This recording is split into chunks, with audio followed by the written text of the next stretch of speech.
90โอ้90นี่ก็เรือแล้วจัก90ก็โอเคแล้วพอหลังคามันก็ยังอันนี้นึงโอ้เนาะใส่มือเลยนี่พูดแดะนี่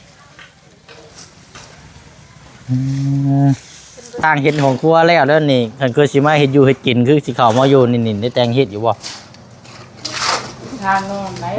ฮะ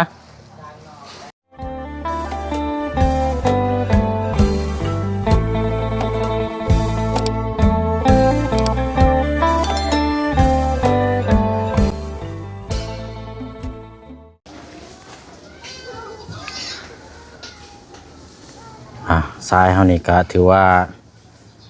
เบิดไปอีกระดับหนึ่งทางสร้างเฮานี่น่าจะโบกข้างในแล้วเนาะโอ้เอาพี่น้องเนาะก็มาติดตามเบิ่งน้ำกันอีกช่วงค่อยค่ำลงแรงมื้อนี้กับพี่น้องเนาะ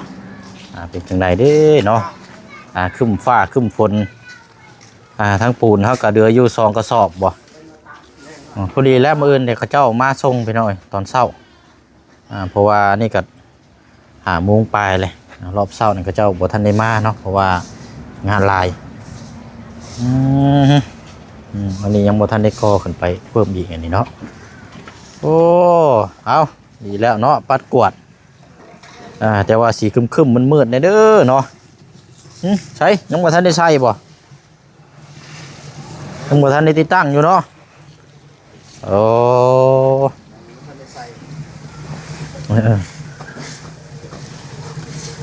หนูว่ามาเลยโว้คนสิยิงไม่ละแนงได้นี่วะเนาะ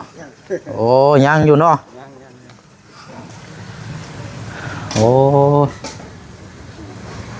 โอ้สุ่มใช่อันน่ะสาบโบกก้อน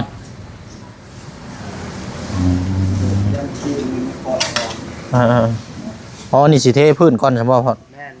อ๋อเอาอะไรเนาะใกล้แล้วพี่น้องจ่อจี้เข้ามาเรื่อยๆของครัวของทางน้องอ่อนนะพี่น้องเนาะ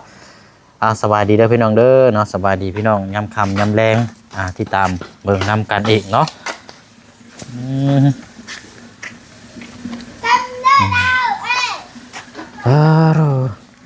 ยังบ่ทันได้ยิงตัวนี้อยู่เนาะไม่ทันแรงตัวนี้แต่ว่าไม้นี่เพิ่นเหลาไว้แล้วนี่พี่น้องนี่แหละนี่เหลาไว้แล้วกวดก็ซ้ำสิกวดแล้วนี่ใบไม้กุ้งไม้อยู่นี่ซ้ำเนาะมันก็โดพี่น้องบุตรีแล้วแบบนี้ต้องขยันแล้วแบบนี้มันบอกขยันนี่เฮือนหกแล้วแหละเฮือนติดกับกุ้งไม้ลายซ้ำเอาดีแล้วเนาะปัดกวดตอนแรงตอนเช้าเอาอีกตอนเช้าตอนแรงปวดตลอดบ่ปวดเนี่ยหกแห้ง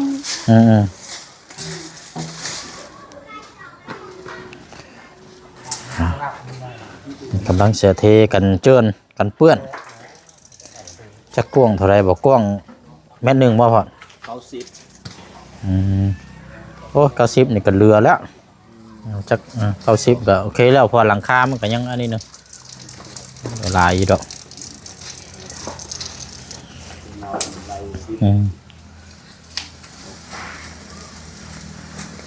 ข้างในกำลังปั้นเนาะกำลังโบกอยู่พื้นนี่เทเรียบร้อยเลยเจอเนาะมือคืนนี่ให้เขาเอาปูนมาเพิ่มเลยโดยอะไรอีกดอกว่าปูนมันเลยจังเกิด2 มาเพิ่มอีก10ชั่วโมงจะว่านะข้างนอกไงยังบ่ทันได้โบกเลยเนาะกับข่างนี่เนาะ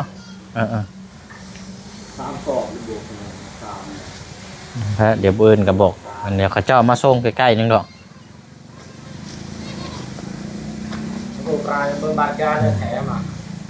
คันว่าเขาเจ้ามายังบ่ทันเนี่ยเจ้าก็ไปบอกก็ได้เด้อโดย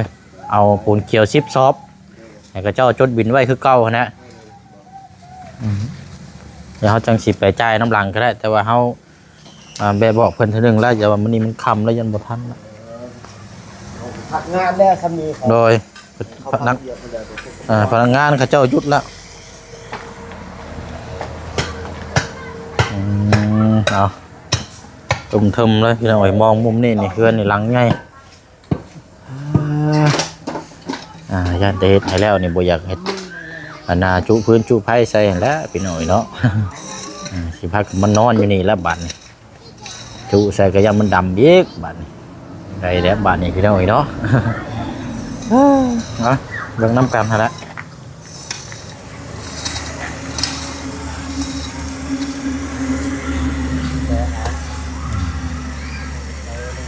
ที่สี่มือที่ห้า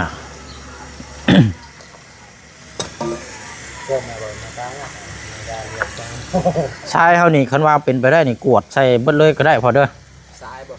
บอนแห่ๆนะพอดีบ่เจ้าวะดีอยู่ก็สิบ่เรือบ่เกินพุทธนั่นแหละเนาะเรือบ่หลาย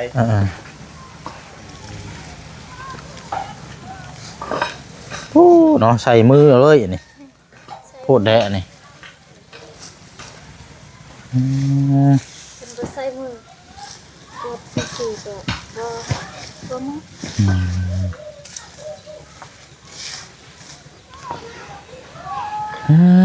เนาะกวดเศร้ากวดแรงเนาะคันมากวดตอนเช้านี่ระวังได้ยันว่าเพิ่นขำหัวมาเคยมีบ่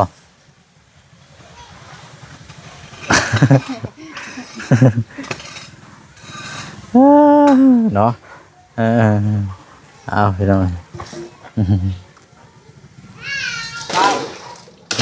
เฮ้แล้ววันนี้เนาะปลาลงไปเอาอย่างเดียวปลาเอาหันมาแล้วเกิดช็อกทั้งนั้นเลยคันว่าห้องครัวเฮือนแล้วแล้วก็แถวนี้ขี้ไม้ไปเลยแถวนี้ปัดให้มันสะอาดคักๆเลยเป็นระเบียบเรียบร้อยจับดีเนาะบ่ให้หกแบบนี้มันจังสีเบิ่งงามเหมาะสมกับเฮือนงามเด้อเนาะลักหัวลักหยังเฮ็ดดีๆบัดนี้งามๆมันเกี้ยงมันก้อย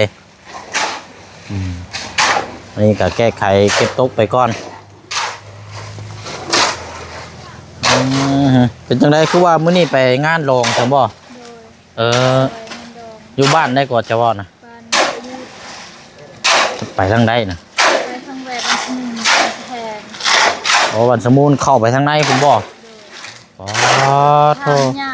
โอ้ยากนะโบเชียงเคยไปอยู่ไปกับทีมงานโอ้รถใหญ่นี่แบบเกือบค่าเลยแหละยากแห้งหอ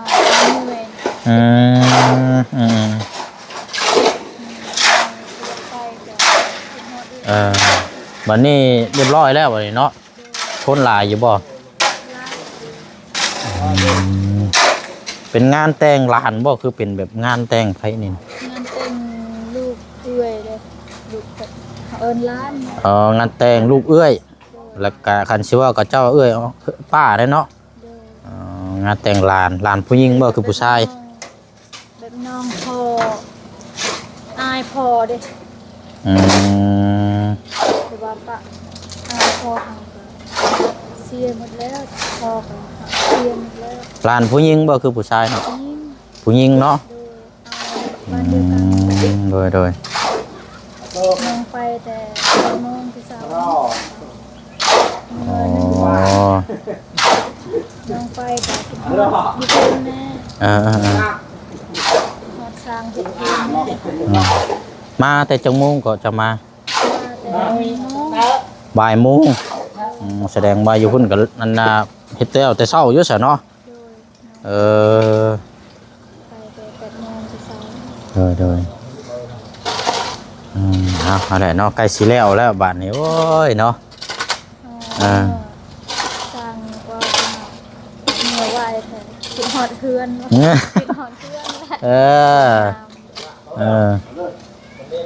ไปชันเดียวเพื่อนเนี่ย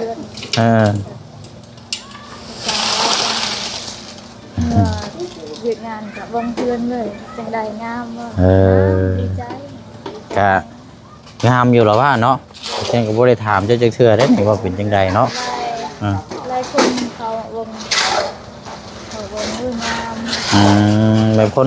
คนในบ้านได้อย่างแถวบ้านนี่เพิ่นมาเบิ่งสิเพิ่นก็ว่างามอยู่บ่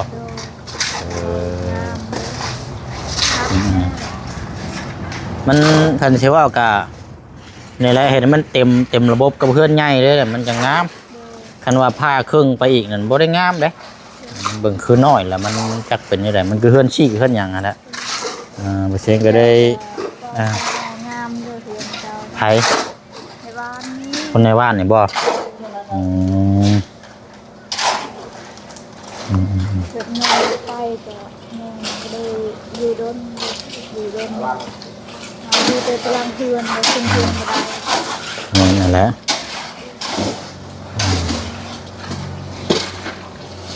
ขึ้นไปขึ้นเช้าขึ้นขึ้นได้ยังบ่ได้เสียชีวิตอีกเนาะยังเอ้ยทางพระอาจารย์ก็ซอยแล้วแต่ยังกลัวเด็กมันค่าเรื่องครัวครัวยังได้ออกมาครัวออกมาไปอีกสบายคือออกมาแต่น้ำนะแต่ว่านอนในเฮือนครัวนี่แต่ว่ามาเฮ็ดอยู่เฮ็ดกินในเฮือนครัวนี่บ่ได้แต่งฮีทหรอวะแต่งฮีทอีกอยู่บ่ แต่งฮีทอีกอยู่บ่นี่คือว่าสร้างเฮ็ดของครัวแล้วเด้อนี่คันคือสิมาเฮ็ดอยู่เฮ็ดกินคือสิเข้ามาอยู่นี่ได้แต่งฮีทอยู่บ่ ทางนอนไหน ฮะเอาถามอยู่ได้เนาะจังว่าขนาดไปขึ้นเฮือนนั่นเฮือนนี่ยังแต่งฮีทแต่หยังอันนี้เฮือนเฮาเองชิ้นนี่สิบ่แต่งฮีทอยู่บ่ได้เป็นหยังบ่แล้วเพื่อนนี่แม่นเฮือนครัวนี่แล้วเด้อนี่สิบ่ได้แต่งฮีทบ่ได้เสียหมูเสียหยังอีกบ่ แต่งละ ฮะว้าวโอ้ยให้เพื่อนงามเลย บ่แม่นเว้าแต่งคือแต่งฮีทคือจะว่าจ้ำอิหยังหั่นนะเลยแต่งเต็ดจ้ำอยู่บ่ซื้อไก่ตัวนึงต่อไปข้อยสิบ่กล้าเฮ็ดอีกแล้วบาดนี้ บ่เฮาแบบพิษเฮา ต่อไปเอามานี่เฮือนครัวจังนี้ก็สิจ้ำจ้ำฮีทจ้ำหมูจ้ำไก่เนาะบ่กล้าเฮ็ดแล้วก็แบบนี้ว่าว่าสิได้บุญสิได้บาปอยู่แล้วบาดนี้แบบให้บอกจำที่เลยให้จำแบบที่เคยผิดแบบนั้นจำที่แต่ว่ากับจุฬากับไก่แล้วว่าบ่หรือว่าอันนี้บ่บ่ได้แม่นหมูแล้วว่าเอาจังไดก็ย่านี่มันเป็นที่ชุมเจ้าเด้อไอ้บ่ฮู้นำแต่ว่าถามซื่อๆเนาะเป็นยังไงเมื่อยน้ำมีน้ำคลองเลยก่อนอยากจำภาษาพัวเนี่ยจำที่บอกให้ตีมันเบาแบบให้ดินแห้งเลยให้ขาดแห้งแบบหมดพัวนองเลยพัวคือกันเป็นแห้งให้เป็นไทยแล้วนี่พี่น้องเนาะน้องดีใจแห้งน้องฉันจำแต่ฮีทแต่คลองนี่แหละพี่น้องเลยสิว่ากันคือเพื่อนน้องเราคือกันน้องจำใจตรงนี้เป็นครูเว้ยเนาะอาจจะยับไปหันอีกคนจังหน่อย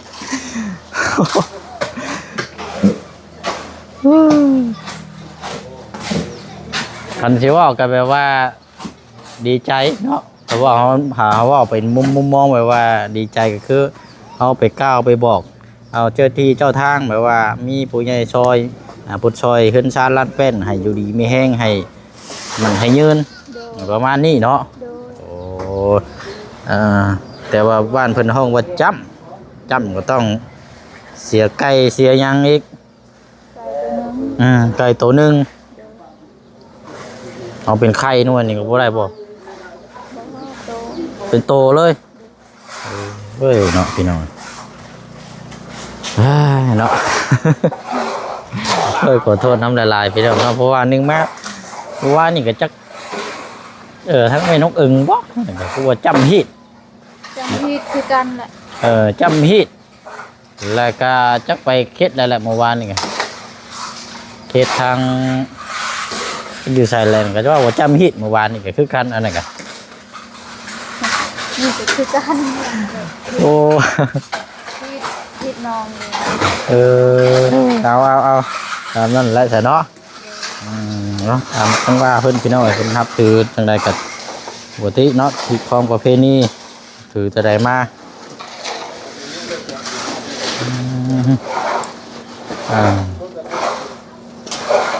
สร้างเขานี่ยันมื้ออื่นพุ่นอันนี้เนาะสิได้ใส่ไม้นาแนงคันว่ามาเพิ่มก็มีแต่ว่าอาจจะเป็นบูนนี่แหละพี่น้องเอามาอีก10 ลูกกำลังเทขอบข่างอยู่ทั้งเทกันเจินอยู่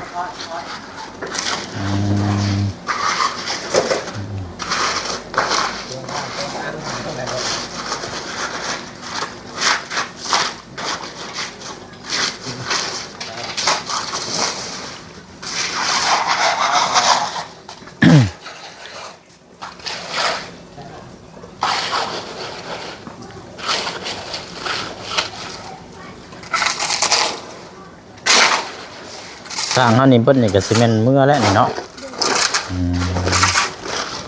แต่ว่ามื้อนี้นี่ก็จะยันเดินทางเมื่อบ้านก่อนว่าสิพาเข็ดคนป่วยพาเพิ่นไปห้องหมอแต่ว่าตอนเช้าก็สิเข้ามานี่อยู่หั่นนะก็บ่ได้นี่เราเพราะว่ามีรถเพิ่นมารับเอาใช่นั่นก็สิให้เพิ่นเดินทางลงไปจังสิตามไปน้ำหลังก็สิมาเบิ่งเวียกตัวนี้ก่อนหั่นนะ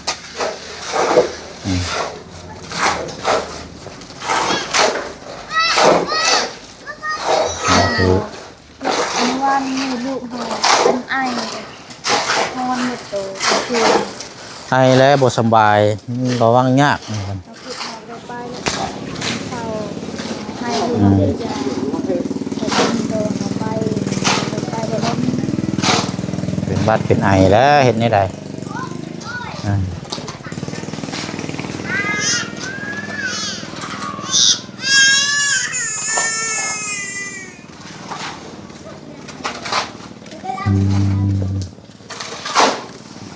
แม่ชายทางก็น่าจะพอดีแล้วพี่น้องนี่ก็น่าจะพอดีแล้วน่าก็เอาต้อมอีกเท่านึง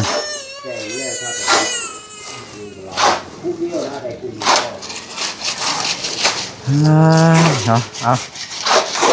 คาดว่าอีกประมาณจังมื้อพออีกประมาณจังมื้อแล้วนี่ มื้ออื่นแล้วได้มื้ออื่นได้แล้วได้ ว้าวแท้มื้อเลยว้า มื้ออื่นแล้วได้มื้ออื่นแล้วได้มื้ออื่น โอ้ย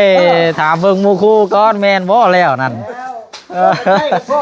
อาโนมูนี่ได้แล้วเลยพ่อก็จะชื่อ แม่น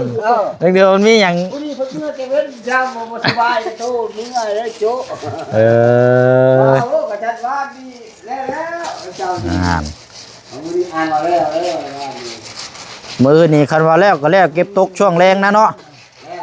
คือว่าแล้วนะก็ให้แล้วมื้อ เดี๋ยวอันน่ะโบกอ๋อนี่ก็แล้วเนาะ ยังแต่นี่ก็พาแต่เดียวนี่ กับข้างนอกอันเนาะ เท่าไหร่ ครับโอ้ติดบานประตูนี่ก็บ่ง่ายเลย บานประทิดก่อนแล้ว ฮะนี่ว่าเฮาว่าถามทีมงานอยู่ก่อนว่าอยู่เออ เก่งยาวได้นะ นะแล้วมือแล้วมือนะมือแล้วมือนะรับไปเรื่อยๆโอ้ย คำว่าแล้วมื้อนี่ก็เป็น6มื้อเนาะ แม่นนะ หรือว่า5มื้อครึ่งซะเพราะเมื่อวานนี่ก็เฮ็ดครึ่งมื้อเนาะโอ้เฮ็ดงานบ่พออาทิตย์แล้วป่ะตักเติบอยู่แล้วเนาะจวดอยู่แล้ว แล้วตอนเช้า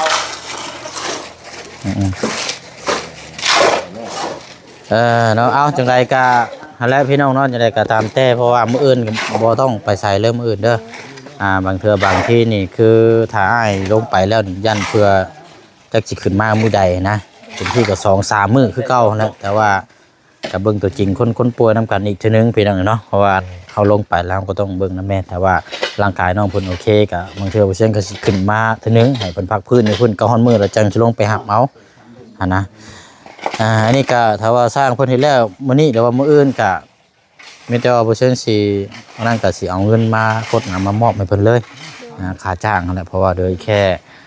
สาบกับเทพื้นกับติดอันตัวนี้ซื่อๆเนาะหน้างานก็น่าจะโอเคแล้วล่ะพี่น้องเนาะทั้งพ่อเพิ่นก็สิบ่อันนี้หรอกว่าหน้างานก็โอเคนั่นก็สิได้มอบจ่ายให้นะครับจันว่าเพื่อขึ้นมาจันเพิ่นท่าบุญเฮ็ดเวียกแล้วบ่จักได้เงินได้เนาะ โดยเอาให้เลยรถเอาเป็นโอ้โห อากาศสีประมาณนั่นแหละพี่น้องเนาะเดี๋ยวมื้ออื่นเช้าจังเขามาเบิ่งน้ำกันแล้วก็อาจจะได้มอบเงินให้ทางสร้างก่อนแล้วก็จังอาจจะได้เดินทางนั่นแหละพี่น้องเนาะดีแล้วเลยประมาณเก็บตกก็พอดีแล้วเนาะโอเคเอาสรุปแล้วนี่มื้ออื่นเนาะมื้ออื่นแล้วพี่น้องเอ้ย วันเห็นบ่อย มันใจเดียวกันแล้ว ไปยังบ่รีบร้อนดอกเนาะใจเย็นก็ได้ขอให้หน้างานน่ะมันออกมางามกันว่าแล้วไว้ก็มันก็บ่ปานใดเด้กันว่างานบ่โอเคก็ให้มันเบิ่งคักๆนั่นแหละนี่แหละพี่น้องเนาะ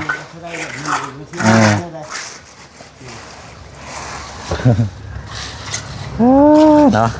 วันเวลานี่แป๊บเดียวพี่น้องอันนี้ก็4 โมงป่า4-5 โมงเลยก็เดินจะให้เนาะ